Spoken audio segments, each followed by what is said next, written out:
Fala, provedor! Tudo beleza? Aqui é Pedro Rezende e hoje eu vou falar para você que é dono de provedor e para os contadores sobre a nova coleta financeira da Anatel. E prepare-se, mudou bastante coisa e você precisa estar atento. Mas antes de mais nada, eu te convido a curtir esse vídeo, se inscrever no canal se ainda não for inscrito e compartilhar esse vídeo com a sua contabilidade ou, se você é o contador, compartilhar com seus clientes donos de provedor e também nos grupos de provedores pelo Brasil.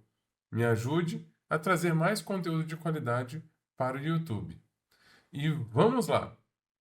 Hoje eu vim falar então com os gestores, com os contadores, porque eu vou mostrar aqui que contém informações estratégicas cruciais para essa nova fase da Anatel. O jogo mudou e quem continuar preenchendo relatório com planilha ou de qualquer jeito vai ter um problema gigantesco. Vamos então entender o que mudou de fato. No dia 18 de março, a Anatel mandou esse e-mail aqui.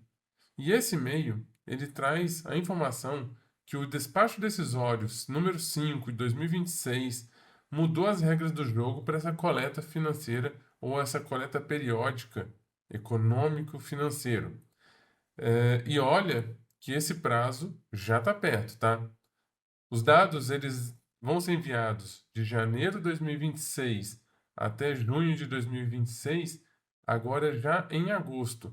Ou seja, hoje nós estamos no início de julho, em agosto de 2026 a gente já tem os primeiros reflexos. Então não dá tempo de bobear e não dá para ficar empurrando com a barriga, depois eu faço.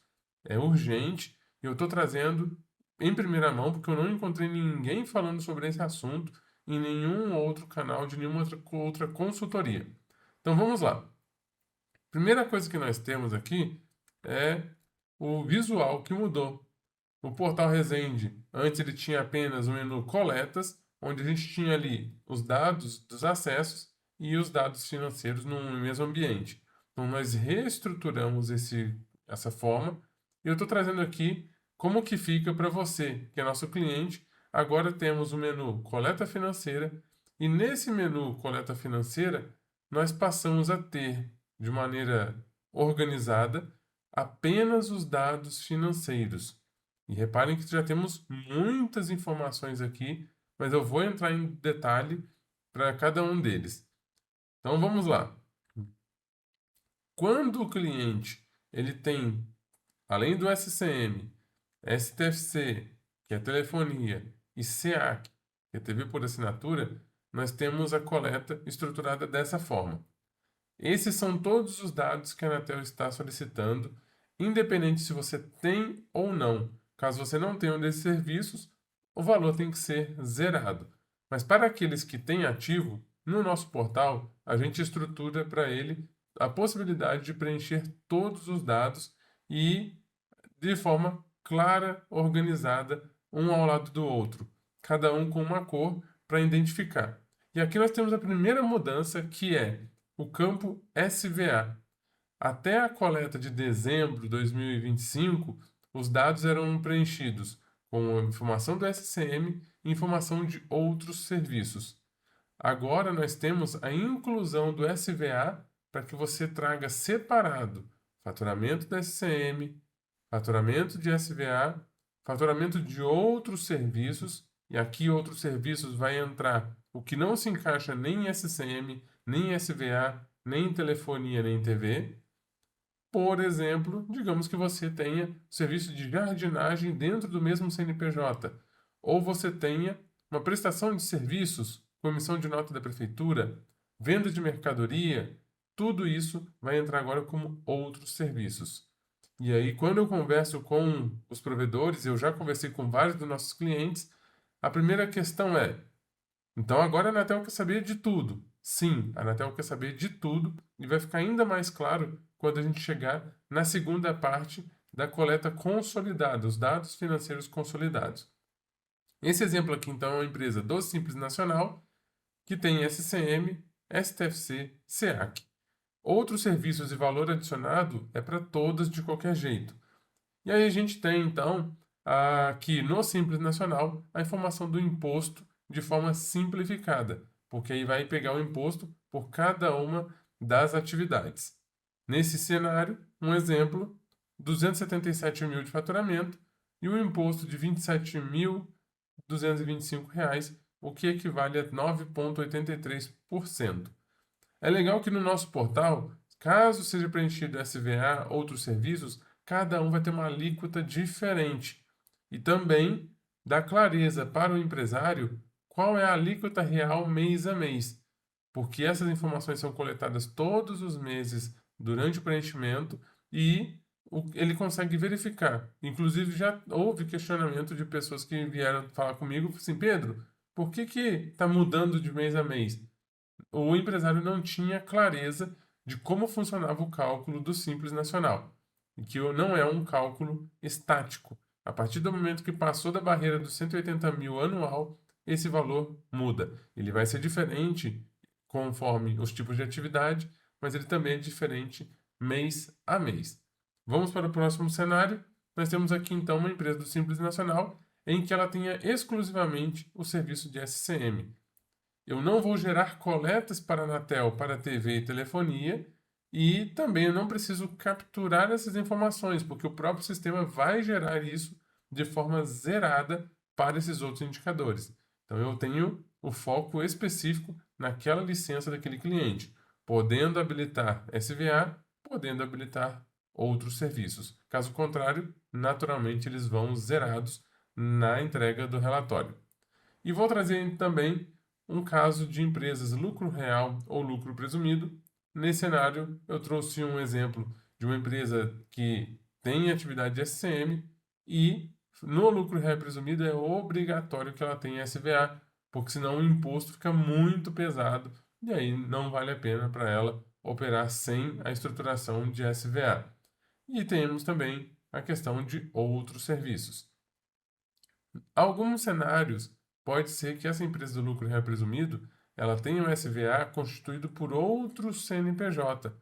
E aí, nesse cenário, não vai aparecer aqui no relatório.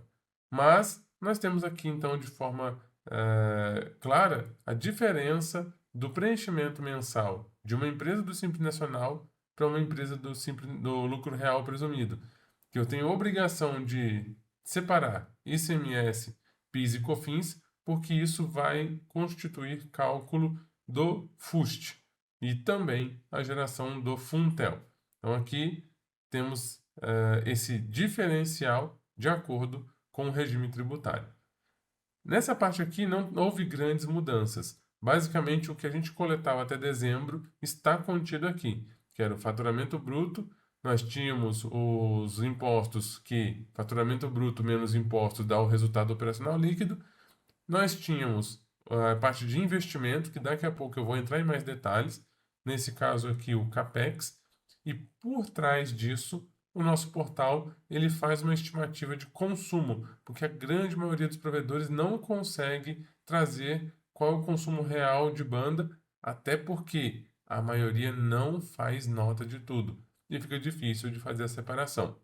Lembrando que a Portal Resende orienta que seja emitido nota fiscal de 100%. Tem dúvidas como que isso funciona, quais são os impactos? Entre em contato com a gente. Os nossos contatos estão na descrição e você pode tirar todas as suas dúvidas. Vamos adiante, vamos agora ver o que mudou. Então, na parte de baixo dessa coleta financeira, nós temos esses indicadores. Eu vou entrar em detalhe de cada um desses indicadores para ficar mais fácil o entendimento, mas eu preciso que vocês vejam que todos esses indicadores eles não existiam para a Anatel. E agora, os dados de janeiro para frente passam a ser preenchidos. Até também nesse cenário de janeiro para frente, nós temos aqui que o portal passa a apresentar para o provedor a possibilidade dele preencher ou acessar todos os meses de janeiro para frente, porque eu preciso que ele tenha acesso a muito mais dados e possa corrigir em janelas diferentes. Por padrão, o preenchimento é dentro do mês e a coleta encerrada até o final do mês. Então, vamos adiante. Nesse cenário, vamos considerar que estamos falando do mês atual. Nós temos alguns indicadores de receita, que aí nós temos ali a receita operacional bruta, desconto concedido e a carga tributária total. Relacionados aos custos de despesa, nós temos custos de despesas totais, custos de serviços prestados, despesas de comercialização, despesas gerais administrativas, outras despesas operacionais e indicadores financeiros, como EBITDA e dívida líquida. Vamos ver cada um deles? Vamos lá. Primeiro, os indicadores de resultado, aqueles que estavam à esquerda do nosso painel. Nós temos então o resultado operacional bruto, ou receita operacional bruta, que soma o faturamento bruto dos campos do SCM, STFC, SEAC, SVA e outros serviços. Tudo somado, ele vai vir automaticamente o preenchimento dentro desse campo. Nós temos também descontos concedidos, e aqui nós temos dois formatos de descontos. Os descontos incondicionais, que é aquele que, para fechar, eu já ofereço para o cliente, ele não precisa cumprir nenhuma regra, que pode ser um desconto para todo o período ou um desconto temporário. Eu vou te dar R$ 25 de desconto nos 3 primeiros meses e depois volta ao valor cheio, por exemplo. E aí, nesse caso, é um desconto incondicional. Ele não tem que cumprir nenhuma outra condição, basta fechar comigo. E tem um desconto condicional, que é aquele que eu dou no vencimento da fatura, que se ele pagar até uma determinada data, alguns dias antes ou no dia do vencimento, ele tem direito àquele desconto. Então, a gente precisa buscar no sistema qual é o valor de desconto total concedido para o cliente dentro daquele período. E carga tributária, nós temos que para as empresas do Simples Nacional é a mesma soma dos impostos de todos os campos da parte colorida ali das receitas, e quando é uma empresa do regime normal, vai somar as guias do ICMS, ISS, PIS, COFINS e os impostos federais. Mas atenção, não coloque folha de pagamento aqui. Beleza? Então, vamos adiante para mais um indicador. Quando a gente fala de compra de mercadoria, nós distribuímos essa compra de mercadoria basicamente em dois tipos diferentes. Nós temos o CAPEX, que é o que eu vou falar agora, que é aquele investimento que eu faço na melhoria do provedor. E basicamente eu vou trazer para cá bens duráveis que entram então para um patrimônio fixo da empresa. E esse patrimônio ele vai sofrer depreciação, ou seja, ele vai perder valor com o passar do tempo, ele vai se desgastar, ele vai diminuir o seu valor geral, mas eles são considerados ativos não circulantes, ou seja, aqueles ativos que passam mais de um ano como posse da empresa, e eles também são considerados imobilizados. Esses lançamentos da contabilidade deverão vir como CAPEX. E aí alguns exemplos: roteador, ONU, que estão em regime de comodato, ou seja, eu empresto para o meu cliente, mas é meu. Quando termina, eu recupero e ele volta a ser meu, estar disponível para ser usado para mais alguém. Máquina de fusão, OTDR, estrutura de backbone, ou seja, construção de rede ótica, servidores, switch de core ou qualquer outra coisa de grande volume, de grande durabilidade, vai entrar aqui como investimento CAPEX. E ele vai ser lançado na parte superior da coleta, ali na parte colorida, de acordo com a área do investimento. Normalmente vai entrar como investimento do SCM, mas há a possibilidade de você estruturar o investimento também para SVA, o que nem sempre é normal, STFC e SEAC. Nós temos então o que não entra como investimento, estamos falando por enquanto de material adquirido, compra de mercadoria, ele vai entrar com a visão do OPEX, que são as despesas operacionais, e aí eles configuram custo do serviço prestado. Quais são esses equipamentos? são aqueles que são gastos ou utilizados imediatamente para a manutenção do negócio. E eles não geram patrimônio, eles são consumidos. E aí a gente tem, por exemplo, cabos, os drops instalados, conectores fast, PTO, alças, esticadores, o próprio ferramental, coisas do dia a dia que você precisa ali, então, para essa operação funcionar, tá? E aí eles vão entrar, então, em custos e serviços prestados. Mas a gente também tem outras coisas que são lançadas como custos e serviços prestados. Lembrando que o nosso sistema ele vai coletar 4 dados.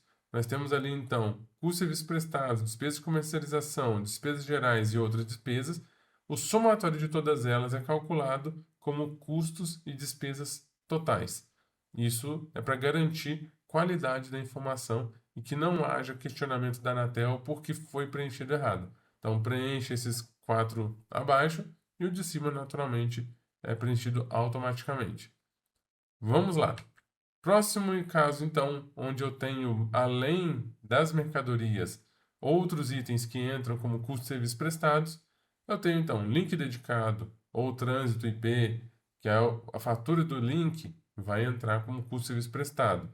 Aluguel de poste, que paga para a concessionária, folha da equipe técnica. E aí aqui eu estou falando do pessoal de rua, de campo, que vai para manter a operação funcionando. Aí você vai colocar aqui hora extra, salário, periculosidade, INS patronal e FGTS, tudo isso daqui vai entrar então como custo de serviço prestado. Lembrando que estamos falando dos técnicos de campo, fusores, equipe do NOC, qualquer um relacionado à rua, manutenção de rede e atendimento direto ao cliente.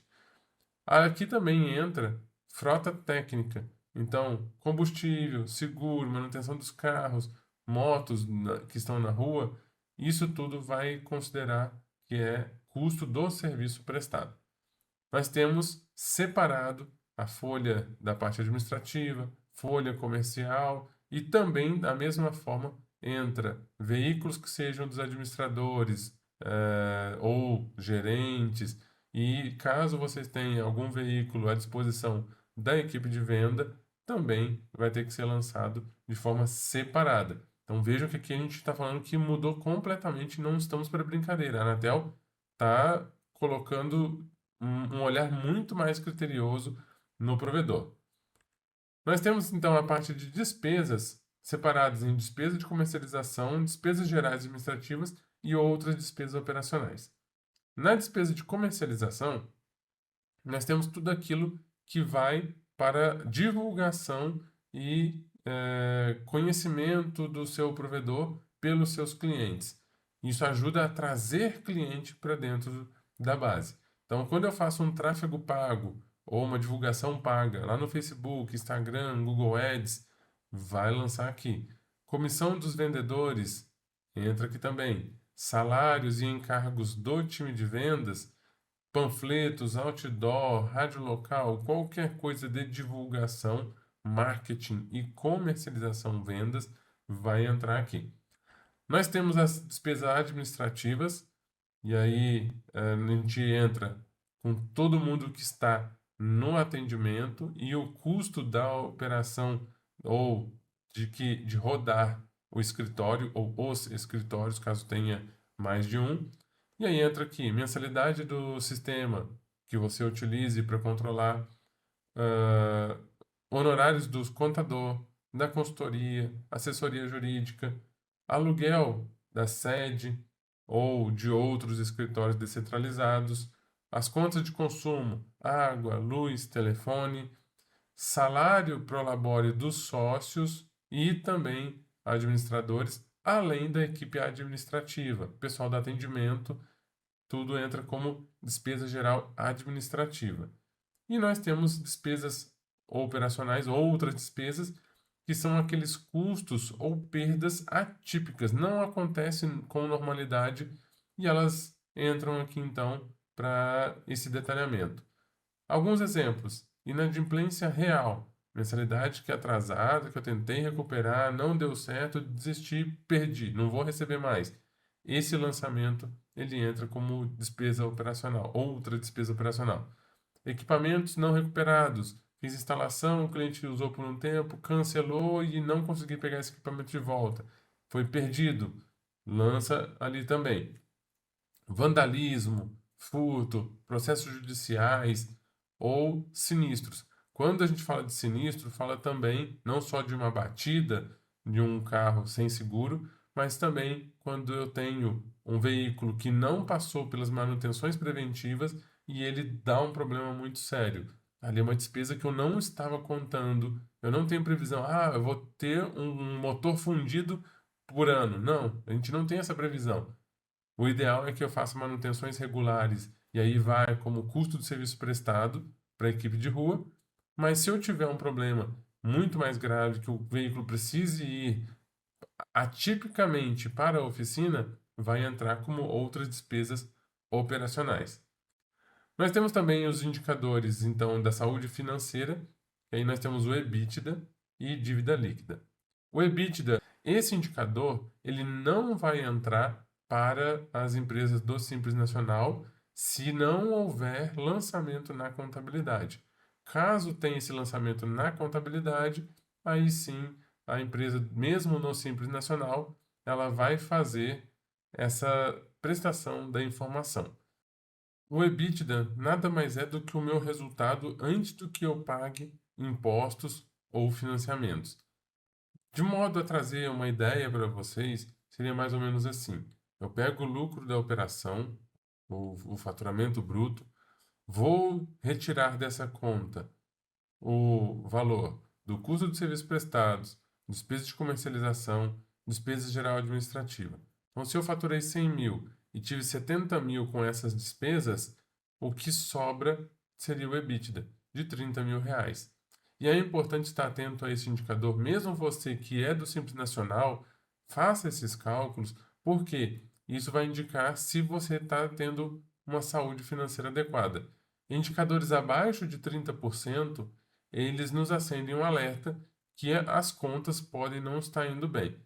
E depois ainda desse valor, vai se pagar os impostos e também vai se pagar financiamentos e amortizações.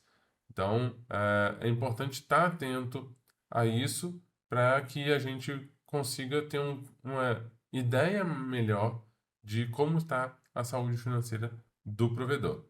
E na dívida líquida, nós temos uma situação que também ajuda a entender como que está a saúde, que é pegar tudo que é o valor de financiamento e aí, por exemplo, comprou uma máquina de fusão, financiou 10 mil.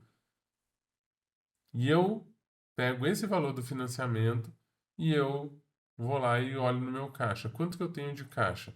Eu tenho 4 mil reais. Então, se eu devo 10 mil e eu tenho 4 mil de caixa, minha dívida líquida é 6 mil reais. É o que falta de capacidade para que eu consiga pagar as minhas dívidas. E aí, se você tiver mais dinheiro guardado do que você está devendo, esse campo ele fica negativo. E isso é um ótimo indício. Mas se esse campo ele está muito alto e se aproximando muito do meu resultado, isso pode ser um indicativo de problemas. Então aqui são dois indicadores que a Anatel vai analisar, principalmente das empresas que são lucro real e lucro presumido. As empresas do Simples devem informar dívida líquida, mas não têm a obrigação de informar o EBITDA. Então é isso, eu trouxe para você a informação de que a coleta mudou, as coisas estão ficando mais complicadas, a Anatel está de olho e bem de olho em como você está preenchendo seus dados. E agora, para agosto de 2026, começa então esse novo formato dessa nova coleta. Esquece tudo o que você fazia, não dá para entregar mais a coleta com planilhas de Excel, não dá para fazer de qualquer jeito, porque você vai ser pego. E aqui a gente vai separar quem vai jogar a sério esse jogo e quem corre o risco de ter as portas fechadas ou uma fiscalização por parte da Anatel. Não perca tempo, entre em contato agora mesmo com a Portal Resende para saber como que você pode cuidar da sua empresa, cuidar dos informes financeiros. Se você já é cliente, preencha os dados adequadamente. Em dúvidas, busque a sua contabilidade e entre em contato conosco. Estamos aqui para lhe ajudar. Espero que esse vídeo tenha sido relevante. Lembrando, se você chegou até aqui, curta, comente, compartilhe com o seu contador, com outros provedores e nos ajude a entregar uma informação ainda mais relevante para o mundo de provedores. No mais, muito obrigado, um grande abraço e até lá!